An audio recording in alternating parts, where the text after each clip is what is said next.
Ash colour, ওটার মধ্যেই ash colour. এটা আছে আপনার সি গ্রিন কালার, এটা ডিপ অ্যাশ। প্রত্যেকটা কালারই খুবই সুন্দর।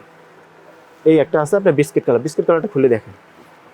এই কাপড়টা আবার সুতি না, কাপড়টা কিন্তু খুবই পাতলা, খুব আরামদায়ক কাপড়। তারপরে অনেকে আবার আপনার সিকোয়েন্সের কাজ পছন্দ করে, তাদের জন্য এই পাঞ্জাবিটা। পাঞ্জাবি হয়তো পড়তে পড়তে 2 বছর 3 বছর ছিঁড়ে যাবে, কিন্তু এগুলো উঠবে না।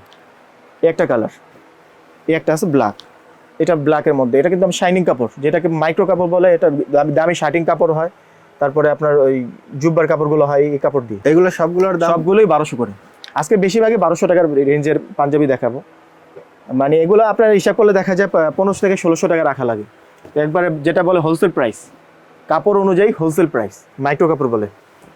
ব্ল্যাকের মধ্যে যারা ব্ল্যাক কাজ পছন্দ করেন তারা এগুলো দেখতে পারেন। এটা আপনার সফট, এটাকে চেলি কাপড় বলে, এটা সুতির মধ্যে। এগুলো আমাদের নিজস্ব মাল, আমাদের কোনো লোকাল মাল নেই, আমাদের নিজস্ব। সবগুলো কিন্তু আমাদের লোগো থাকবে। মাত্র 1200 টাকা করে। 1600 টাকার পাঞ্জাবি মাত্র 1200 টাকা। এই একটা, সবগুলো মাইক্রো কাপড়।